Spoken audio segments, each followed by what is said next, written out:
Ang mabuting balita ng Panginoon, ayon sa sulat sa mga taga-Kolosas,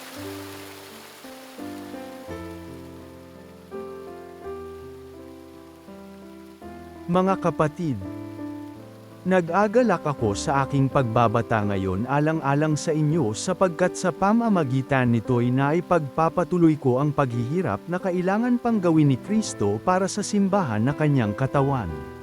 Ako'y naging lingkod nito nang hirangin ako ng Diyos upang ipahayag sa inyo ang kanyang salita.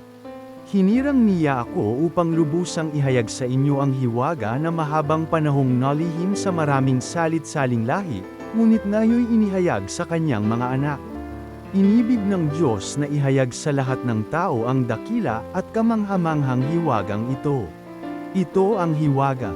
Sumainyo si Kristo at dahil dito'y nagkaroon kayo ng pag-asang makapiling ng Diyos doon sa kaluwalhatian. Iyan ang dahilan kung bakit namin ipinangangaral si Kristo. Pinaaalalahanan namin ang lahat, at buong linaw na tinuturuan ayon sa aming makakaya upang maiharap namin sa Diyos ang bawat isa, sakdal at walang kapintasan dahil sa pakikipag-isa kay Kristo. Ang mabuting balita ng Panginoon.